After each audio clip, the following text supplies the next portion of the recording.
رضی اللہ تعالیٰ عنہ فرماتی ہیں ایک عورت تھی اور اسے نبی پاک صلی اللہ تعالیٰ علیہ وسلم نے وہ کلمہ پڑھ کے مسلمان ہوئی، مدینہ طیبہ آ گئی تو حضور نے مسجد نبوی شریف میں اس کے لیے مکان، ایک سادہ سا کمرہ ساتھ مسجد کے بنوا دیا، وہیں رہنے لگی۔ اکثر وہ سیدہ طیبہ کے پاس آتی تو حضرت عائشہ صدیقہ رضی اللہ تعالیٰ عنہ فرماتی ہیں وہ بڑی باتیں سناتی اور آخر میں کہتی وہ ہار والا دن بھی بڑا عجیب دن تھا اور میرے رب کی قدرتوں کا دن تھا، وہ بھی بڑا عجیب دن تھا۔ سیدہ عائشہ صدیقہ رضی اللہ تعالیٰ عنہ ایک دن فرمانے لگی کہ تو ہار والے دن کا بڑا ذکر کرتی ہے، وہ کیا دن تھا؟ تو خاتون کہنے لگی اماں جی وہ دن تھا جب میرے رب پر بھروسہ اور مضبوط ہو گیا، جس دن میرا اپنے رب پر توکل اور بڑھا، میرے ایمان میں یقین میں اور پختگی آئی۔ کہنے لگی میں ایک گھر کی کنیز تھی، نوکرانی تھی، اس گھر میں ایک بچی تھی جس کے پاس سونے چاندی ہیرے جواہرات کا ہار تھا۔ اس زمانے میں چمڑے کے اوپر لوگ ہیرے جواہرات لگاتے تھے، کئی دفعہ سرخ رنگ کے چمڑے پہ لگائے جاتے تھے، وہ بچی پہنتی تھی تو کہتی ہوں بچی کے اس نے اتار کے رکھا یا اس سے گرا وہ ہار تو چیل اسے اٹھا کے لے گئی گوشت سمجھ کے اور میرے سامنے اٹھا کے لے گئی۔ گھر والوں نے مجھ سے پوچھا، یہ بخاری میں موجود ہے، گھر والوں نے پوچھا مجھ سے کہ وہ ہار کہاں ہے تو میں نے کہا چیل اٹھا کے لے گئی۔ گھر میں کچھ چوری ہو جائے تو سب سے پہلا الزام کس پہ لگتا ہے؟ ملازمین پہ۔ کہتے انہوں نے مجھے بڑا مارا، بڑی تکلیف تھی، حتیٰ کہ میری شرمگاہ تک کی تلاشی لی، میری عزت اتنی خراب کی میں بتا نہیں سکتی۔ میں نے اپنی زندگی میں ایک واقعہ دیکھا، ایک امیر گھر میں چوری ہو گئی، ملازم کو اتنا مارا کہ وہ چارپائی پہ پڑ گیا، پولیس والوں سے اتنی مار پروائی گئی کہ وہ بیچارہ چارپائی پہ پڑ گیا اور پھر وہ اتنا بیمار ہوا اور کچھ دنوں کے بعد پتہ چل گیا کہ چور تو اپنا بیٹا ہے ان کا، پھر اس کا انتقال ہو گیا۔ اب وہ سیٹھ صاحب اور گھر والے آ کے مرنے والے کے کان میں معافیاں مانگ رہے ہیں، کان میں۔ تو میں نے ان سے پھر کہا تھا کہ یہ تو اب چلا گیا ہے، تمہارا زور چلتا تھا نا تو تم نے قانون خریدا اور تم نے اسے جتنا ہو سکا تم نے اسے مار پڑوائی، تمہارے پاس جو عدالتیں تھیں تم نے وہاں کارروائی کی، اب ایک عدالت قیامت کے دن لگے گی۔ یہ کمزور تھا نا، کچھ کر نہیں سکا۔ میرے نبی پاک صلی اللہ علیہ وسلم نے فرمایا سن لو، اگر سینگ والی بکری نے بغیر سینگ والی بکری کو تکلیف دی ہوگی نا تو قیامت کے دن اسے بھی بدلہ دینا پڑے گا کہ تیرے پاس سینگ تھے اور تو نے اسے مارا تھا۔ وہ خاتون عرض کرتی ہے سیدہ عائشہ کی خدمت میں کہ مجھے بڑا مارا، مجھے تکلیف دی، میں کہہ رہی تھی کہ میرے سامنے چیل لے گئی ہے اور وہ نہیں مان رہے تھے، اماں جی انہوں نے مجھے بڑا مارا۔ حضرت عائشہ صدیقہ کہتی ہیں پھر کیا ہوا؟ کہنے لگی اماں جی جب کوئی میرا مددگار نہ رہا، مجھے تکلیف دے رہے تھے، رسوا کر رہے تھے، تو میں نے اپنے رب سے مدد چاہی، میرے رب کی طرف میں نے توجہ کی، میں نے کہا مالک اب تو ہی میرا مددگار ہے۔ کہتی ہے وہ مجھے مار رہے تھے تو وہ چیل جو ہار لے گئی تھی وہی لے کے واپس آ گئی اور ہمارے سروں کے قریب لا کے اس نے جب اس ہار کو پھینکا وہ مجھے چھوڑ کے سائیڈ پہ ہوئے، وہ میری بے گناہی جان گئے، لیکن آپ کو بتاؤں اس دن سے میرا اپنے رب پر یقین اور بڑھ گیا۔ مجھے سمجھ آ گئی کہ جب انسان پورا ٹوٹ جاتا ہے اور جب کوئی چاروں جانب اس کا مددگار نہیں ہوتا تو رب تو ہوتا ہے نا، اللہ تو اس کا مددگار ہوتا ہے نا، وہ تو پھر اپنے اس بندے کی مدد کرتا ہے نا، پھر وہ تو توانائی دیتا ہے نا، وہ تنہا نہیں چھوڑتا، وہ تو آنسوؤں والوں کے آنسوؤں پہ بڑا کرم فرماتا ہے، وہ تو قسم پرسی میں آ جاتا ہے، اس کی رحمت بڑھ کے استقبال کر لیتی۔ تو بھائی جب آپ پر اللہ کی حکمت کے تقاضے پورے ہونے لگیں اور زندگی میں کبھی کوئی ایسا وقت آئے کہ آپ محسوس کریں کہ تنہا رہ گئے ہیں اور کئی اپنے بھی مخالفین کی جماعت میں نظر آنے لگے ہیں، تو اس وقت پھر دل، روح، زبان اور ذہن کو یکجا کر کے سمجھ لینا کہ جب ساری دنیا ساتھ چھوڑ جاتی ہے تو رب کی رحمتیں اس وقت بھی ساتھ رہتی ہیں اور اللہ کی مدد اس وقت بھی بندے پہ کرم نوازی کرتی ہے۔ ایک اور حدیث سنیں، لطف کی بات یہ ہے یہ بھی بخاری میں ہے، یہ بھی واقعہ بخاری میں ہے۔ اللہ اکبر۔ ایک شخص نے ایک بندے سے قرض مانگا، اس نے کہا مجھے قرضہ دو۔ وہ کہنے لگا کہ کتنا قرضہ؟ اس نے کہا 1000 دینار۔ دینار سونے کا ہوتا تھا، درہم چاندی کا ہوتا تھا، 1000 دینار چاہیے۔ اس نے کہا کوئی گواہ ہے تیرے پاس؟ غریب کا گواہ بھی کوئی نہیں بنتا، کبھی الجھ جائے نا کوئی بندہ تو کئی اپنے بھی کہہ دیتے ہیں کہ ہم اس کے قول فعل کے ذمہ دار نہیں ہیں۔ ایک غریب آدمی کو قرض کی ضرورت پڑ گئی، 1000 دینار چاہیے۔ میں کہہ چکا ہوں کہ درہم چاندی کا ہوتا تھا، دینار سونے کا، اب 1000 دینار لینا ہے. تو جس بندے سے اس نے کہا, اگرچہ وہ نیک بندہ تھا, اس نے کہا یار 1000 دینار دے دو. تو کہنے لگا کوئی گواہ ہے تیرے پاس؟ وہ کہنے لگا غریبوں کا گواہ کون ہوتا ہے؟ ہاں ایک گواہ ہے. کہا کون؟ کا میرا رب, وہ تیرے اور میرے بیچ گواہ ہے. اس نے کہا کوئی کفیل, اگر تو پیسے نہ دے سکے تو وہ بعد میں دے دے, یا تجھے کچھ ہو جائے تو وہ دے دے. اس نے کہا کفیل بھی میرا اللہ ہی ہے, میرے پاس اگر ہے تو رب کریم کا نام ہے, اگر اعتماد کر سکتا ہے تو کر لے. بندہ نیک تھا, اس نے کہا رب کے نام پہ, رب کی کفالت پہ, اللہ کو گواہ بنا کے میں تیار ہوں تجھے 1000 دینے کو. اس نے 1000 دینار دے دیا. وقت واپسی کا طے ہو گیا, وہ چلا گیا پیسے لے کے. اس نے پوری محنت کی کہ میں نے وقت پہ پیسے لوٹانے, پوری محنت بھی کر لی, اللہ نے مدد بھی کر دی, پیسے بھی اس تاریخ کو اسے مل گئے. بعد لوگوں کا تو لوٹانے کا دل ہی نہیں نہ ہوتا. فرمایا حدیث پاک میں کہ تو لوٹانے کا ارادہ کر, رب تیری مدد بھی فرمائے گا. لیکن یہاں بہت سارے لوگ کہتے ہیں خیر ہے, ارادہ ہی نہیں. تو پھر جس طرح کا بندے کا گمان ہو, رب بھی اسی طرح کا معاملہ فرماتا ہے. اس نے پیسے جمع بھی کر لیے اور واپس لینے کو تیار بھی ہو گیا, لیکن رستہ بحری جہاز کا تھا, کشتی کا تھا, دریا کے رستے واپس آنا تھا. اب وہ جب آ گیا دریا کے کنارے تو بڑی کوشش کی, پر وہاں اسے کوئی کشتی نہیں ملی. وقت پہ پیسے لوٹانے ہیں, سفر کرنا ہے, اب سواری میسر نہیں ہے. سوچ سوچ کے پریشان تھا کہ میں نے تو اللہ کے نام پہ لیے. اچانک دل میں ایک تجویز آئی. اس نے ایک لکڑی لی, لکڑی کو اندر سے کھولا, 1000 دینار اس میں بھرا. بخاری پڑھ رہا ہوں, اور ساتھ ایک خط بھی لکھا کہ یار میں پیسے پہنچانا چاہتا تھا پر مجھے کوئی چیز نہیں ملی دریا کے اس پار آنے, اللہ کے نام پر تیری طرف روانہ کر رہا ہوں. اور یہ کہہ کے وہ لکڑی دریا میں رکھ دی. وہ لکڑی ڈوب گئی ہے, واپس آ گیا. وہ جس نے پیسے لینے تھے وہ عین مقررہ وقت پر دریا کنارے آیا. صبح سے سر شام تک اس نے انتظار کیا. دل ڈھلنے لگا تو دل میں خیال آ گیا کہ یار نہیں, اس نے دینا ہی نہیں, جھوٹا وعدہ کر گیا, پہنچا ہی نہیں وقت پہ. اب جب واپس لوٹنے لگا تو اچانک دریا میں ایک لکڑی تیرتی ہوئی دکھائی دی. کہنے لگا لے جاتا ہوں, شام کو روٹیاں پکانے کے کام آئے گی, ایندھن بنا کے جلا لوں گا, ہنڈیا پک جائے گی. لکڑی اٹھا کے جلانے کے لیے گھر لایا. گمان تھا کہ وہ نہیں آیا وعدہ کر کے, اللہ کو کفیل اور وکیل بنا کے اور گواہ بنا کے پھر بھی نہیں آیا.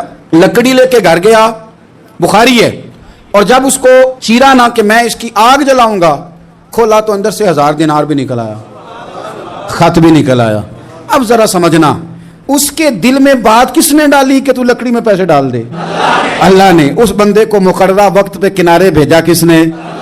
لکڑی صرف اسی کے ہاتھ آئی تو یہ بندوبست کیا کس نے؟ اللہ نے. گھر جا کے چیری تو پیسے بحفاظت اس تک پہنچائے کس نے؟ تو پھر ہمیں بھی توجہ اللہ کی جانب بھی کرنی چاہیے. ہمارے پہ دل کی توجہ رب کی طرف ہی ہونی چاہیے نا. ہمیں ادھر ادھر جانے کی, دیکھنے کی, بندوں پر غور کرنے کی ضرورت کیا ہے؟ وہ پیسے پہنچ گئے, یہ وہاں اپنی جگہ پہ پریشان تھا. اس نے 1000 دینار اور جمع کیا. پھر دوبارہ ایک دن دریا کنارے آیا, کشتی مل گئی. بیٹھ کے اپنے اس بھائی کے پاس آیا, کہنے لگا دیکھنا مجھ پر بدگمان نہ ہونا, پیسے اس تاریخ کو بھی جمع کر لیے تھے. دریا پہ آیا تھا پر کشتی نہیں ملی تھی. پھر میں نے نا لکڑی میں ڈال کے خط ڈال کے تیری طرف بھیج بھی دیے تھے, لیکن آج میں پھر لے کے آ گیا ہوں. وہ کہنے لگا خوش ہو جا, جس رب کو تو نے میرا اور اپنا گواہ بنایا تھا اس رب نے میرے تک پہنچا بھی دیے ہیں. جب لوگ اللہ کو گواہ بناتے ہیں, رب کی جانب اپنی توجہ کرتے ہیں, اپنی چاہتوں, خواہشات اور اپنی ساری چٹھیاں اپنے رب کریم کی رحمت کی طرف روانہ کرتے ہیں, پھر اللہ اپنے بندوں کو مایوس نہیں کرتا. اللہ اپنے بندوں کو نواز دیتا ہے. اللہ تبارک و تعالیٰ اپنے بندوں پہ کرم نوازی کرتا. او سنگیو, ساری امیدیں سیٹھوں, نوابوں, دنیا داروں سے کیوں وابستہ کرتے ہو؟ ساری توجہات کا مرکز کیوں ان لوگوں کو بناتے ہو جو تمہیں دنیا میں مضبوط نظر آتے ہیں؟ اپنی توجہات کا مرکز اپنی خدا کو بنائیے, اپنے مالک کی جانب اپنی ساری خواہشات کا رخ پھیر دیجئے, اپنی توجہات اپنے رب کی جانب کر لیجئے. وہ اپنے بندوں پہ بڑی کرم نوازی فرماتا ہے. وہ عزتوں کا بھی محافظ ہے, وہ پریشانیوں میں کرم نوازیاں فرمانے والا ہے, وہ ساتھ دینے والا ہے, وہ اس کی رحمت قریب آ کے بندے کو سہارا دیتی ہے. وہ اپنے فضل سے اپنے بندوں کی ہر مشکل میں دستگیری فرماتا ہے. اس یہاں سے کبھی ہم نے کنارہ نہ کیا, اور تو نے بھی تو دل آزردہ ہمارا نہ کیا. ہم نے تو جہنم کی بہت کی تدبیر, پر مولا تیری رحمت نے گوارا نہ کیا. عدل کریں تے تھر تھر کمبن, اچیاں شانہ والے, تجھے تو فضل کریں تے بخش جامن. حضور فرماتے ہیں بہت لمبا تم نہ بھی نہ رونا, اگر مکھی کے یا مچھر کے پر کے برابر بھی تمہارے آنسو نکل گئے نا، میں اب اس سے زیادہ کیا آپ کی بارگاہ میں بات عرض کروں. حضور فرماتے ہیں ایک مکھی اور مچھر کے پر کے برابر بھی تیری آنکھ سے آنسو نکل آیا، شرط یہ ہے نکلے ریاکاری کے لیے نہیں، نکلے اللہ کی رضا کے لیے، اس کی خشیت میں نکلے. فرمایا اگر مکھی کے پر کے برابر بھی تو رو پڑا تو اللہ تعالیٰ تیرے لیے دوزخ سے آزادی لکھ دے گا. اور نبی پاک صلی اللہ تعالی علیہ وسلم نے بیان فرمایا ہے، حضور فرماتے ہیں جو اللہ کے خوف سے رو پڑے نا، جس طرح بھینس بکری گائے کے تھنوں سے نکلا ہوا دودھ دوبارہ تھنوں میں نہیں نہ جاتا، اسی طرح جو رب کی یاد میں رو پڑے وہ دوزخ میں نہیں جاتا. یہ مثال دیکھیں کیسی دی حضور نے سمجھانے کی. اگر کبھی رونا آئے اس کے لیے تنہائی کا انتخاب کریں، مجمع میں نہیں. ایک بندے کو حضرت عمر نے مجمع میں روتا دیکھا تو فرمایا یہ کام تو اکیلے میں کرتا، تیرے لیے برکت والا ہوتا، تیرے آنسو نکلے، تیرے رخساروں پہ بہیں. اور شیر خدا تو شیر ہے نا، حضرت مولا علی شیر خدا فرماتے ہیں اگر تیری آنکھوں سے کبھی آنسو نکلے نا اللہ کی یاد میں، حضور کی محبت میں، تو فرمایا ان آنسوؤں کو پوچھنا نا، ان کو چہرے سے صاف نہ کرنا. یہ تو آنسو اس قابل ہیں کہ تیرے رخساروں پہ رہیں، یہ تو روشنی ہے تیرے چہرے کی، ان کو پوچھنا نا. حضرت علی رضی اللہ تعالیٰ عنہ نصیحت کرتے ہیں انہیں رہنے دے، یہ آنسو بڑا قیمتی ہے، یہ نکلا تیری آنکھ سے ہے پر کسی کا ہو کے نکلا ہے، نکلا تیری آنکھ سے ہے پر کسی کے لیے نکلا، نکلا تیری آنکھ سے ہے پر اس نے تجھے بتایا ہے کہ تیرے وجود میں، تیری دھڑکنوں میں، تیرے جذبات میں کسی اور کا بھی حصہ ہے. یہ رب رسول کی رضا کے لیے چھلکا ہے. ایک بھی رونے والا ہو تو باقیوں کا کام بھی.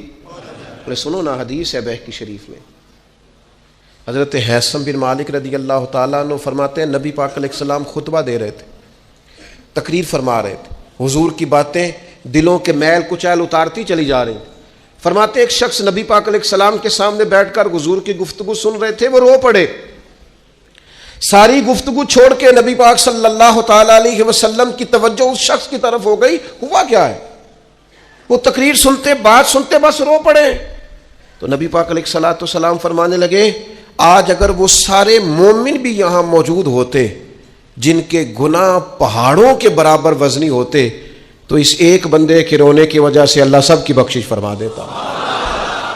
اور نبی پاک علیہ الصلوۃ والسلام فرمانے لگے یہ رویا ہے تو اس کے رونے پر فرشتے بھی روئے ہیں، اور فرشتے دعا کر رہے ہیں کہ اے اللہ یہ جو نہیں روتے نا ان کے حق میں ان کی سفارش قبول کر لے جو تیری بارگاہ میں روتے ہیں، جو تیرے حضور عرض گزار ہوتے ہیں ان کی سفارش قبول کر لے، ان کے حق میں قبول کر لے. یہ جو بڑے بڑے محلات بناتے ہیں، بڑے بڑے گھر بناتے ہیں، بڑے بڑے ان کے ارد گرد آسائشیں اور آسانیاں کرتے ہیں، یہ بھی آرام چاہتے ہیں. بڑے بڑے پیروں کے آستانوں پر جا کے لوگوں نے بڑے بڑے دھوکے بھی کھائے لیکن سکون کے لیے گئے، اطمینان کے لیے گئے.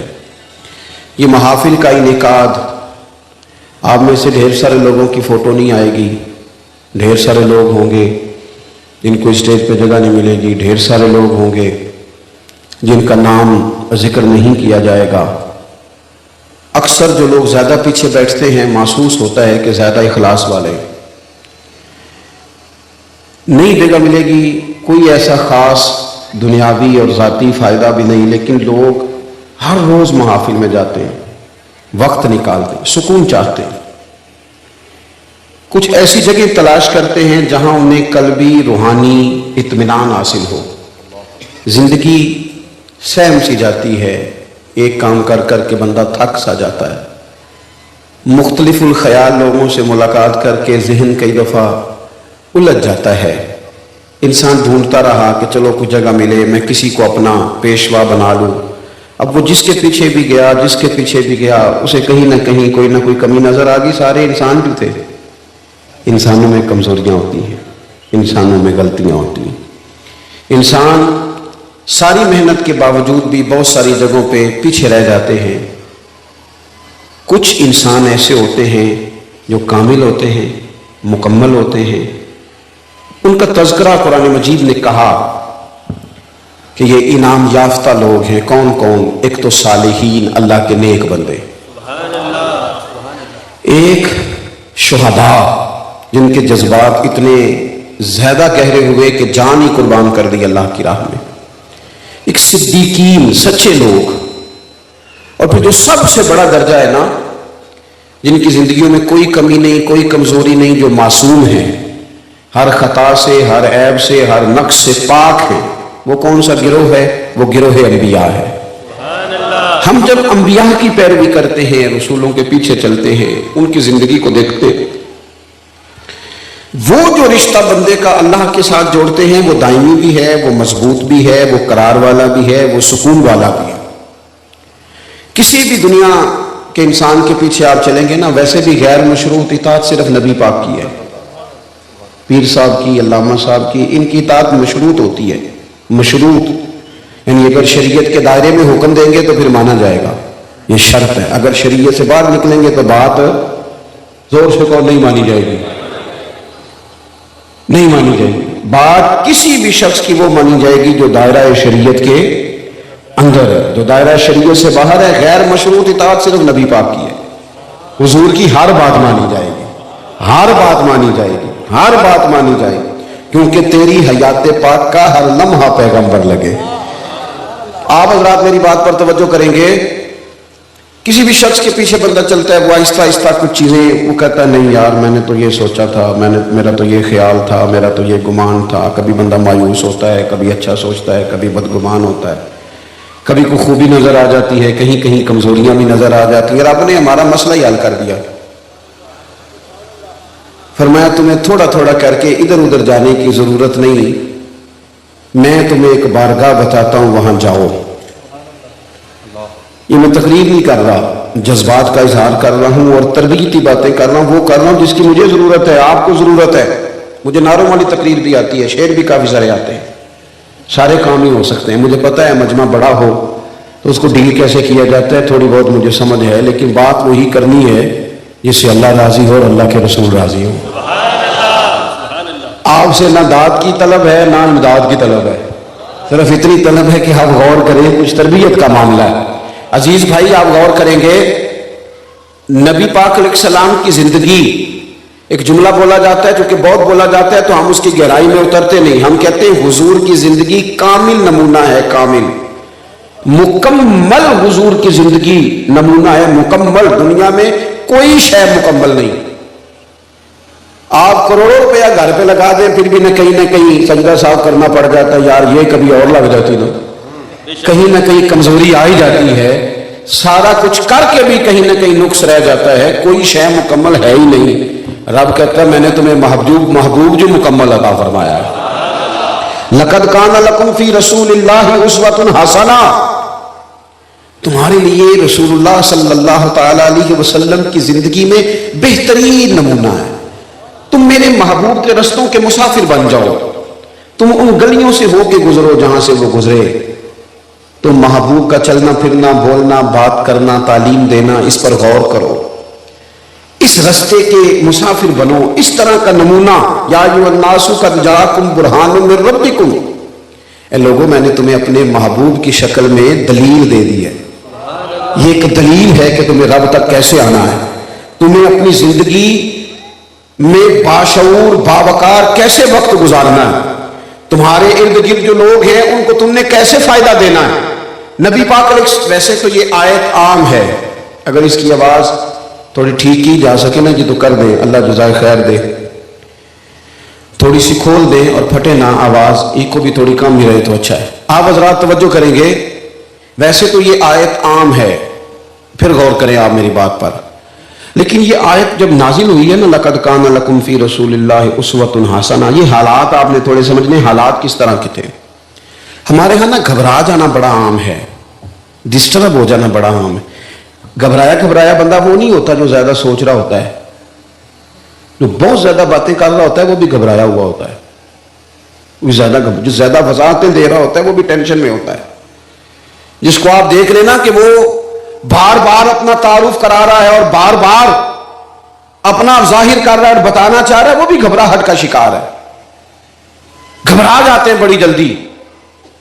یہ جو آیت نازل ہوئی اس کا پس منظر دیکھنا ہے.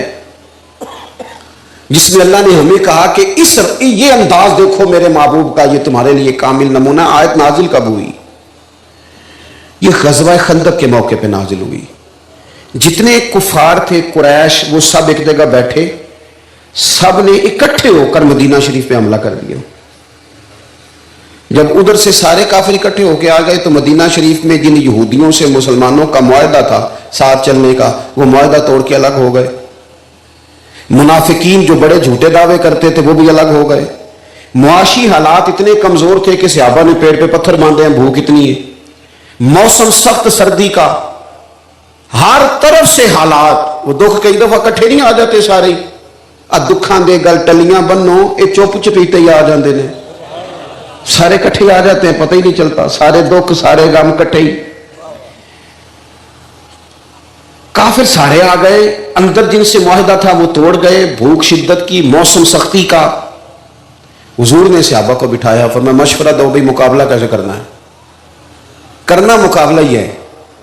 ہم تو اندر بیٹھ کے رونا شروع کر دیتے ہیں، کبھی اس کو دکھ سنا، کبھی اس کو سنا، کبھی وہ کیا کر لے گا بندہ؟ کوئی آپ کے سامنے آپ کو تسلی دے گا، باہر جا کے کہے گا جب بھی ملو روتا ہی رہتا ہے، یہ تو اس کے تو حالات ٹھیک ہی نہیں ہوتے، کیا ضرورت ہے؟ دکھ اللہ رسول کو بتائے جائیں۔ محبوب نے صحابہ سے کہا بتاؤ بھائی کیا کرنا ہے، سب نے مشورے دیے۔ مشورہ دینا چاہیے، ہمارے ہاں لوگ مشورہ نہیں دیتے، حکم دیتے، کہتے جی میری مننی نہیں سی تو پھر مینوں پوچھیا کیوں سی؟ بھائی تہاڈے کولوں مشورہ منگیا سی، حکم نہیں سی منگیا۔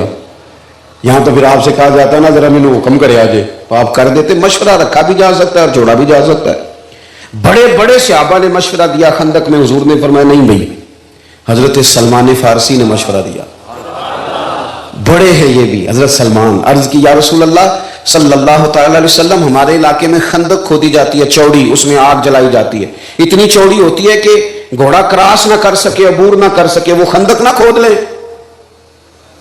تو حضور نے کیا فرمایا؟ چلو جاؤ کھودو۔ فرمایا لاؤ نہ کئی، لاؤ نہ کدال، لاؤ نہ لگے جو مزدور شاہ ایسا، نہ دھن نہ دولت سربراہ ایسا، عرش نشی کا زمین پہ گھر ہے، میرا پیغمبر عظیم تر ہے۔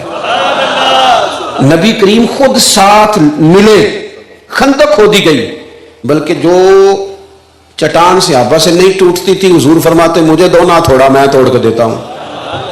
خندق کھودی، آگ جلائی، مقابلہ کیا۔ کتنے دنوں کی لڑائی تھی؟ کتنے دن کافی رہے؟ پورا 1 مہینہ۔ 1.5 گھنٹے میں ہمارا نوجوان تھک جاتا ہے۔ لوگ کہتے ہیں وہ جی اتنی باتیں لوگ مجھے کرتے ہیں، اور میں نے کہا باتیں 2 طرح کی ہوتی ہیں، یہاں تو باتوں کے پتھر بنا کے کندھے پہ رکھ لو، تھک جائے گا وجود، کمر ٹوٹ جائے گی، یہاں باتوں کا پتھر بنا کے پیر کے نیچے رکھو، قد اونچا ہو جائے گا۔ اب اپنی اپنی مرضی ہے، کسی نے لوگوں کی باتوں کے پتھر بنا کے پیروں کے نیچے رکھنے ہیں کہ کندھوں، باقی تو مخلوق کو جو زبان ملی ہے تو باتیں تو پھر ہوں گی۔ کسی نے کہا تھا مخلوق تو فنکار ہے اس درجہ کے پل بھر میں، سنگے در کعبہ سے بھی اسنام تراشے، اور تم کون ہو کیا چیز ہے داغے کبابی، لوگوں نے تو جناب مریم پہ بھی الزام تراشے۔ کو معافی دیتے ہیں، بات تو چلتی ہے تو چلتے ہیں۔ تو یاد رکھیں گے آپ، ان حالات میں 1 مہینہ پورا مدینہ منورہ کا محاصرہ کیا کفار نے۔ کھجور کھا کے، پانی پی کے، خندق کھودنا، پیٹ پہ پتھر باندھنا، لوگوں کو سہارا دینا، تسلی دینا، اور مہینہ ڈٹے رہنا۔ نتیجہ کیا نکلا؟ وہ جو سارے آئے تھے لڑنے کے لیے وہ ایک دوسرے کو کہنے لگے تو غدار ہے، کہتا نہیں تو غدار ہے، کہتا تو نے ہمیں کہا تھا چلو، کہتا تو نے کہا تھا جیت جائیں گے۔ ایک دوسرے کو برا بھلا کہہ کے وہ وہاں سے نکل گئے۔ میرے محبوب یوں ڈٹ کے کھڑے ہوئے کہ رب نے کہا او ذرا ذرا سی بات پہ پریشان ہونے والے امتیو ادھر آؤ نا، لقد کان لکم فی رسول اللہ اسوۃ حسنہ، یہ دیکھو میرے کریم کا طریقہ۔ ظاہری سہارے سارے چلے گئے، لیکن محبوب رب کے سہارے پہ یوں ڈٹ کے کھڑے ہوئے کہ تمہارے لیے بہترین نمونہ بن گئے۔ سبحان اللہ۔ بہترین زندگی میں نا کچھ چیزیں ہم نے طے کرنی ہیں، طے۔ ایک تو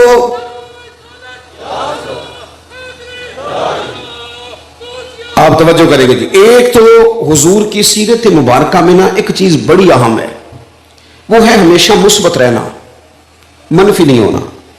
رسول کریم نا ہمیشہ مثبت رستہ اختیار فرماتے ہیں۔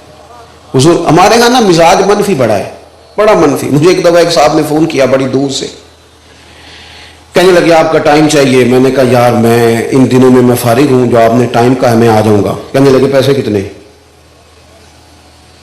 یہ بھی بڑا وقت ہے نا.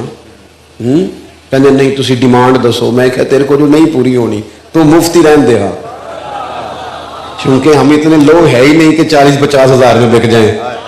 تو یہ کیا مطلب, آپ رہنے دیں, کوئی ہے بات کرنے والی.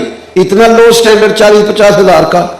سانو تخت ہزارے دی لوڑ کی ہے, نالے کی لگے شہر بمبول دے نال, اسی تے اپنی بال کے سیکنے ہاں, سانو کی لگے کسی اور دے نال. اور آپ یاد, میں نے ان سے کہا میں آ جاؤں گا انشاءاللہ. کہنے لگے نہیں کچھ تو بتائیں, مربت بڑی ہو گئی. میں نے کہا یار آپ شرمندہ کر رہے ہیں, بس ٹائم ہے تو آ جائیں گے, جب نہیں ہے تو پھر معذرت ہے. انہوں نے کہا نہیں کچھ تو بتائیں. میں نے کہا نہیں کچھ بھی نہیں. تو پتہ مجھے جواب میں کیا کہتا ہے, کہتا ہے اگر آپ نے پیسے بھی نہیں لینے پھر آپ کے مقاصد کیا ہیں؟ بتاؤ کیا جواب دیا جائے.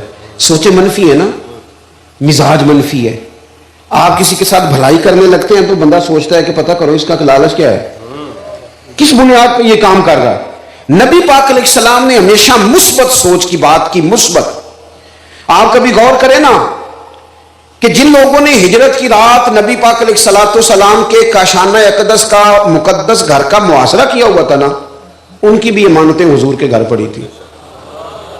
آپ کا دشمن آپ پہ فائر کرے اور آپ کہیں اس کے پیسے ذرا سنبھال لو, ایسا ہوتا ہے؟ وہ جان لے رہا ہے اور آپ اس کے چند ہزار دینار کی حفاظت کر رہے ہیں. وہ سارے اکٹھے ہو کے آ گئے, تلواریں نیزے برچھیاں لے کے حضور کو شہید کرنے معاذ اللہ. اور محبوب کیا فرماتے ہیں, حضور کیا فرماتے ہیں؟ کچھ لوگوں کی اپنی بولی ہوتی ہے نا, اپنی. حضرت شیخ سعدی مہمان نواز بڑے تھے. یہ حضور کا فیض ہوتا ہے, اولیاء بھی مہمان نواز بڑے تھے. وہ پیسے لے لے کے اتنی لوگوں کو لنگر کھلا کے قرضہ چڑھ گیا. ایک دن وہ سارے بندے آ کے بیٹھ گئے جن کے پیسے دینے تھے. وہ کہہ رہے ہیں پیسے دو پیسے دو پیسے دو. اور حضرت سعدی کہتے ہیں میں سوچ رہا ہوں ان کو کھلایا کچھ نہیں, روٹی نہیں کھلائی, چاہے کوئی نہیں آئی. وہ دنیا آوے تے کھا جاوے تے راضی ہوگے بلا, ان کو کھلایا کچھ نہیں. مجھے ٹینشن لگی ہوئی ہے. ایک بچہ آ گیا, وہ چھوٹا سا کوئی چیز بیچ رہا تھا. چلو اسی پنڈو بندے اسی کھیل مرونڈا کر لینے ہیں, دکھتا تھا نا دیہاتوں میں. وہ آ گیا, اس نے کہا جی میں نے بیچنا ہے. تو حضرت صاحب فرمانے لگے دو نا میرے مہمانوں کو, کچھ کھلایا نہیں. وہ سارا اس نے دے دیا. اس کا خیال تھا تھوک کا گاگ ملا ہے, وہ سارا اس نے کھلا دیا. تو کہنے لگا حضور پیسے. فرمانے لگے بیٹھ جا تو بھی, یہ سارے پیسے لینے آئے ہیں, بیٹھ ان کے بیچ, ان کو ملیں گے تو تجھے بھی مل ہی جائیں گے.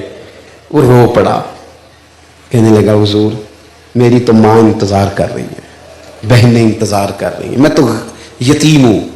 حضرت پریشان ہوئے, بندوبست کرنے لگے, دعا دینے لگے. تھوڑی دیر گزری تو ایک شخص نذرانہ لے کے آیا, اس نے ڈھیر سارے پیسے پیش کیے. حضرت شیخ نے وہ اٹھائے, سب میں بانٹے, اس کو اس کی قیمت بھی دی اور ڈبل تحفہ بھی دیا. ایک بندہ بڑا سیانہ تھا, وہ بیچ میں سے کہنے لگا پہلے نہیں بندوبست ہوا, آج کیسے ہو گیا؟ فرمانے لگے تم میں رونے والا کوئی نہیں تھا نا, اور رونے والا ایک بھی ہو تو باقیوں کا بھی کام بن جایا کرتا ہے. ایک باری میری آنکھیاں چوں اونا نے اتھرو پونجے سن, ہن تے چسکا پہ گیا رونے دا, ہن تے چسکا پہ گیا رونے دا, تے ہر ویلے آہو زاری دا. نبی پاک علیہ السلام کے مکان کا محاصرہ ہے. یہ سوچوں کا یار, ہم تو ایک منٹ میں منفی ہو جاتے. ایک منٹ اس نے گھور کے دیکھا ہے جی, وہ میں نے خود سنا ہے جی, فلانے نے مجھے بتایا ہے جی, وہ کہہ رہا تھا جی, پکی بات ہے جی. ایک منٹ میں منفی. اتنی مثبت سوچ حضور کی کہ جو پتھر مارتے تھے وہ روڑے مار کے سو جاتے تھے, اور حضور اٹھ کے رات کو انہی کی ہدایت کے لیے دعا کرنے لگ جاتے تھے, انہی کی ہدایت. وہ روڑے مار وہ کھڑے ہیں کہ نبی پاک کو شہید کریں گے, اور نبی کریم کیا سوچ رہے ہیں؟ حضور فرمانے لگے علی میرے بستر پہ سو جا, اور صبح نہ ان کی امانتیں واپس کر کے مدینے آنا. ان کا ایک پیسہ بھی ضائع, مثبت ہو جائیں زندگی میں, مثبت ہو جائیں. کوشش کریں کہ کچھ منفی نہ سوچیں, ذہنی قرار آئے گا. ہم اتنا منفی سوچتے ہیں, آپ یقین کریں اپنے ماں باپ کے بارے میں نے لوگوں کو منفی باتیں کرتے دیکھا. وہ جی ابا جی اس لیے بڑے بھائی کے ساتھ ہیں کہ وہ پیسے بھی زیادہ کماتا ہے. باپ کے بارے میں, وہ خدا کے بندے ماں کے بارے میں, بہن بھائیوں کے بارے میں سوچے مثبت. قربان جاؤں, میرے نبی پاک نے فرمایا اچھا سوچنا بھی اچھی عبادت ہے. یہ مسلم کے لفظ ہیں, اچھا سوچیں زندگی میں، مثبت رہیں کبھی بھی. جب بڑی تکلیف دی تھی نا احد میں کفار نے، دانت شہید ہو گئے، 70 صحابہ شہید ہو گئے، حضرت امیر حمزہ شہید ہو گئے، اس موقع پہ بھی کہا نا حضور دعا کریں. پتہ ہے حضور نے کیا دعا کی؟ بندہ کہتا نہیں یہ بچہ ہے، اسے پتہ ہی کوئی نہیں، اسے بھی پتہ نہیں بچہ تو ہے. حضور کا یہ انداز ہے. محبوب فرمانے لگے اللہ انہیں ہدایت دے دے، انہیں پتہ ہی کوئی نہیں یہ کیا کر رہے ہیں. انہیں ایک تو مثبت ہو. دوسری اہم بات سیرت نبوی جو ہمیں بتاتی ہے اور جس کے مطابق ہم جئیں گے تو ہم سکون میں آ جائیں گے، وہ کیا ہے؟ یک طرفہ خیر خائی. یک طرفہ پوری حضور کی سیرت مبارکہ دیکھ لو، خیر خائی یک طرفہ، دو طرفہ نہیں. دو طرفہ تجارت ہوتی ہے، نیکی ہوتی یک طرفہ ہے. جس نے کہا نا میں کروں گا پھر جواب میں تو بھی کرنا، یہ نیکی نہیں کر رہا، یہ تجارت کر رہا ہے. جس نے کہا نا میں تبلیغ کروں گا تو میری واہ واہ کرنا، میں تبلیغ کروں گا تو نظر میں یاد لے کے آنا، میں تبلیغ کروں گا تو کہنا بلے بلے، یہ تو تجارت ہو گئی. نیکیاں تو یک طرفہ ہوتی ہیں. کسی موقع پر رسول کریم نے کسی سے کسی اجر کا سوال، کوئی اجر نہیں، بالکل نہیں. لا اسألکم علیہ اجرا، کسی اجر کا تم سے سوال نہیں. خیر خائی، سب کا بھلا، اچھا سوچنا. اور کسی بندے کا سب سے زیادہ اچھا سوچنا یہ ہے کہ وہ دوزخ سے بچ جائے اور جنت میں چلا جائے. حضور ایک ایک شخص کی فکر کرتے کہیں یہ جلایا نہ جائے، عذاب میں نہ آ جائے. ایک ایک بات بتاتے. حضور فرماتے کہ میری اور تمہاری مثال اس شخص کی طرح ہے جس نے آگ روشن کی تھی ایک بندے نے، تو پتنگے آ کے گرتے تھے. پتنگے، وہ انہیں روکتا تھا، پیچھے ہٹ جاؤ، پیچھے جل جاؤ گے. فرمایا میں بھی تمہیں روکتا ہوں. جدوجہد کرتے نبی پاک. حضور لوگوں کے اصلاح عقائد کا کام کرتے، انہیں دعوت دین دیتے، انہیں کہتے آ جاؤ آ جاؤ. کوئی بڑا دشمن بھی آتا نا، بڑا. حضرت امیر حمزہ سے حضور کو بڑا پیار ہے. نبی کریم نے بڑے آنسو بہائے چچا کے لیے. لیکن جب ان کو شہید کرنے والے جناب وحشی نے آ کے کہا نا حضور میں کلمہ پڑھوں تو معافی ہے، تو مقدس گردن حضور نے اٹھائی تو آنکھوں میں آنسو تھے. فرمایا تو پڑھ کلمہ، میں تجھے بھی معاف کرنے کو تیار. اللہ کے بندے یک طرفہ نیکی، یک طرفہ بات ایک ہے، خیر کرنی ہے ساری زندگی، خیر کرنی، عمر بھر بھلا کرنا ہے، یہ مزاج بنا لو. میں آپ سے صحیح کہتا ہوں، ہم نا مخدوم بن گئے. ہر بندے کا تھوڑا بہت پروٹوکول ہے. جس کے 3 شاگرد ہیں وہ بھی کہتا ہے جوتا کوئی اور اٹھائے نا کبھی میرا. جس کا ایک ملازم ہے وہ بھی کہتا ہے کبھی دروازہ کوئی اور ہی کھولے نا. جس شخص نے ڈرائیور رکھ لیا ہے وہ اب گاڑی کا دروازہ بھی کھولنے کو تیار نہیں. ہم نا بوجھ بننے لگی طبیعتیں. ہم لوگوں کے اوپر اعصاب پر اعصاب شکن مزاج بنانے لگے. حضور نہ پیار کرتے، نبی کریم محبت کرتے. دیکھو کائنات میں سب سے زیادہ جن پر لوگ فدائی ہیں وہ میرے نبی پاک ہیں. لیکن حضور کا طرز پتہ کیا ہے؟ حبشہ سے مہمان آئے، حضور میں ترکی خیمہ لگوایا اور خود حضور کھانا لے کے جاتے، انہیں کھلاتے، پیار کرتے. صحابہ نے عرض کی حضور ہم جو حاضر ہیں ہمیں حکم کریں. تو محبوب فرمانے لگے نہیں، جب میرے صحابہ وہاں ہجرت کر کے گئے تھے تو انہوں نے بڑی محبت کی تھی. اس کا مطلب ہے جو صحابہ سے پیار کرے حضور اس سے پیار کرتے ہیں، نبی پاک اس سے محبت کرتے ہیں، حضور اس سے پیار کرتے ہیں، رسول کریم اس سے محبت کرتے ہیں. عزیز یاد رکھ، یک طرفہ نیکی، پیار کرے. سنے نہ دکھ والدہ کا بھی، والدہ کیا سنانا چاہتی ہیں، بیٹھے نہ ابا جی کے پاس، پوچھے نہ وہ کیا کہنا چاہتے ہیں. بیوی صبح سے انتظار کر رہی ہے، اس کو رات کو کچھ باتیں آپ سے کرنی ہیں، اسی کہنے سارے سے آپ میرے لیے نہیں. سنیں اس کی بات، وہ کیا کہنا چاہتی. اپنے ملازم کی 2 باتیں. میرے حضرت صاحب رحمۃ اللہ علیہ، ایک بندہ ان کے پاس آ گیا، اس نے بڑی باتیں سنائی اور وہی باتیں میرا بیٹا پہلے ٹھیک تھا، حالانکہ پہلے بھی کوئی نہیں تھا ٹھیک. جو گڑبڑ ہوتے ہیں خیر کرے وہ شروع سے گڑبڑ ہوتے ہیں، چلو بعد میں نام بہو کا لگ جاتا ہے. اگر ٹھیک ہوتا تو اس طرح کی حرکتیں کرتا.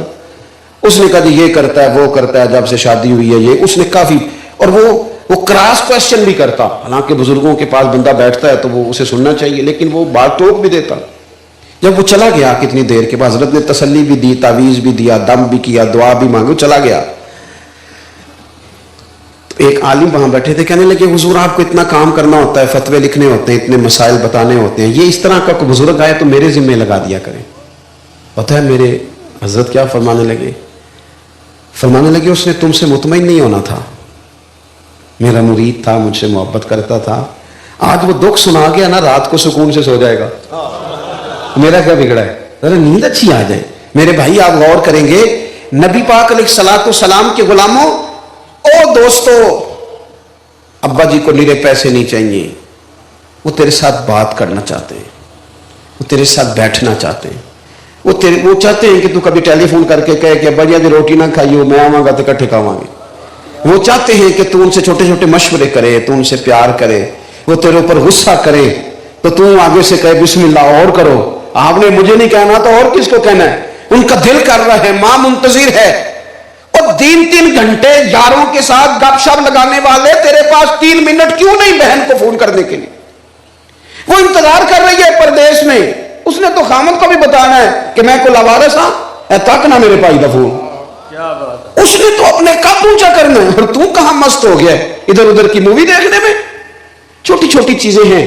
دیکھو انسان تو انسان رہے، یہ دیکھنا یارو اسے بھولنا نہ، یہاں نہ میرے محبوب کے یہاں آ کے چڑیا بیٹھ گئی، چڑیا، اس نے حضور کے کان میں کوئی بات کی، محبوب فرمانے لگے او کس نے بچے اٹھائے ہیں اس کے؟ اور دکھاتا ہے، لیکن چاروں جانب شیطان بھی تو بیٹھا ہے نا، فتنے بھی تو ہے نا، تو اگر تیری رحمت ساتھ رہے، مانا کہ محبت کے سفر میں ہر گام پہ 100 مشکل ہے، لیکن یہ سفر آسان بھی ہے اگر ساتھ تمہارا ہو جائے۔ اگر تو ساتھ چلے تو پھر یہ سفر مشکل ہے۔ وہ ہارون رشید نا اپنے محل کی چھت پہ ٹہل رہا تھا، سب سے اوپر والے چوارے پر، نیچے سے حضرت بہلول دانا گزر رہے تھے، اوپر اس کے ساتھ سپاہی بھی تھے، گن مین بھی تھے۔ اس نے کہا یہ بابا تو ذرا اوپر اٹھاؤ۔ انہوں نے ایک ڈولی، ایک ٹوکری سمجھ لیں، اس کو رسیاں باندھ کے نیچے پھینکا۔ نیچے جو سپاہی تھے ان کو کہا کہ یہ بابا جی کو پکڑ کے اس میں بٹھاؤ۔ انہوں نے جبرن تھاما بابا جی کو، اس میں ڈالا، اوپر والوں نے کھینچ لیا۔ 2-3 منٹ لگے۔ ہارون رشید کے سامنے حضرت بہلول دانا پہنچ گئے تو تھوڑے ناراض بھی ہوئے کہ یہ کوئی طریقہ تو نہیں نا بلانے کا۔ ملاقات ہوئی تو کہا کیوں بلایا؟ کہنے لگا ایک مسئلہ پوچھنا تھا۔ فرمانے لگے بادشاہ ہے نا، تیرے مسئلے پوچھنے کا بھی اپنا ہی انداز ہے، پوچھ مسئلہ۔ کہنے لگا بابا پوچھنا تھا کہ آپ اللہ تک کیسے پہنچے؟ حضرت بہلول دانا چپ کر گئے۔ 2-4 منٹ کے بعد کہنے لگے جس طرح ابھی زمین سے تیرے تک نہیں پہنچا، بالکل اسی طرح پہنچ گیا وہ رب کریم کی بارگاہ تک، اور وہ بھی جو اس نے کرم فرمایا ہے، ورنہ میں تو نہیں سمجھتا کہ میں پہنچ گیا، وہ بھی اگر تیری خوش گمانی ہے۔ ہارون رشید کہنے لگا مجھے سمجھ نہیں آئی۔ فرمانے لگے تو بادشاہ جو ہے اتنی جلدی کیسے سمجھ میں آئے گی تجھے بات؟ فرمانے لگے اگر میں تجھ سے ملنا چاہتا نا تو میں ایک درخواست لکھتا، پھر کسی وزیر سے سفارشی سائن کراتا، پھر وہ جمع کراتا، پھر مجھے ٹائم ملتا کہ فلاں دن فلاں تاریخ فلاں ٹائم آ جانا، پھر آ کے میں لائن میں لگتا، پھر بھی تو بادشاہ ہے، تیرا موڈ بنتا ملنے کا کہ نہ بنتا۔ جب میں چاہتا تو پتہ نہیں کتنا ٹائم لگ جاتا، جب تو نے چاہا ہے نا تو 1 منٹ بھی نہیں لگا۔ فرمانے لگے میں نے دعویٰ ہی نہیں کیا کہ میں جد و جہد کر کے پہنچوں گا، میں نے تو رب کی بارگاہ میں عاجزی کی ہے، پھر رب نے ہی کرم فرمایا ہے، اسی نے مہربانی کی ہے۔ مانا کہ محبت کے سفر میں ہر گام پہ 100 مشکل ہے، لیکن یہ سفر آسان بھی ہے اگر ساتھ تمہارا ہو جائے۔ اس کے کرم کا ساتھ رہا ہے، اس سے عافیت مانگی ہے، اپنے آپ کو اس کے سپرد کیا ہے تو اس نے کرم کر دیا۔ جب تک یہ مزاج نہیں ہم بناتے کہ مالک سے عافیت کا سوال کریں، اپنے آپ کو اپنے رب کے حوالے کر دیں، اس کی رحمتوں کے سپرد کر دیں، اتنی دیر تک زندگی میں ٹھہراؤ نہیں آتا، قرار نہیں آتا۔ مشکات میں موجود ہے، اللہ کے پیارے رسول صلی اللہ تعالی علیہ وسلم تیمارداری کے لیے گئے تو صحابہ کرام فرماتے ہیں وہ بندہ نا اتنا پتلا نحیف اور لاغر ہو گیا تھا جس طرح چڑیا کا بچہ ہوتا ہے، کمزوری ضعف طاری تھا۔ تو محبوب کریم نے اسے دیکھا تو بڑے کریمانہ انداز میں کریم فرمانے لگے تو کوئی دعا نہیں مانگتا، تو عافیت نہیں مانگتا اللہ سے؟ عرض کی یا رسول اللہ صلی اللہ تعالی علیہ وسلم، میں نے اپنے رب کی بارگاہ میں عرض کی ہے مالک قیامت کا عذاب بڑا سخت ہے، میں نہیں برداشت کر سکتا، تو نے اگر مجھے کوئی سزا دینی ہے تو یہیں دے لے، قیامت کو نہ دینا۔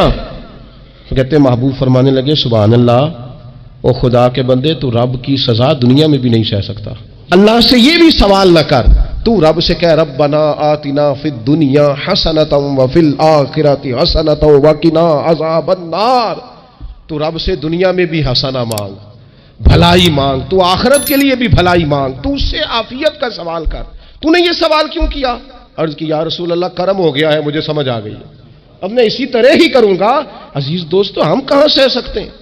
ہم دنیا میں رب کی سزا ہم نہیں سہ سکتے. ہم کمزور ہیں تو گرمی نہیں سہ سکتے، شدید سردی نہیں سہ سکتے، شدت کی بھوک لوگ نہیں سہ سکتے، کوئی آزمائش نہیں سہ سکتے. وہ جو لوگ بعض اوقات کہہ دیتے ہیں نا جی فلاں چیز ہمارے اعمال کا نتیجہ ہے، تو میں کیا کرتا ہوں، نہ کو یار، ہم تو یہ بھی نہیں سہ سکتے. ہم کہاں برداشت کر سکتے ہیں؟ ہمیں تو وہ معاف ہی فرمائے. ہم حساب والے ہے ہی نہیں، ہم تو صرف معافی والے ہیں. ہم سے نہ حساب پوچھے. اس نے حساب پوچھا تو پھر تو بڑی مشکل ہو جائے گی. اگر اس نے حساب پوچھا تو بڑی رسوائی ہو جائے گی.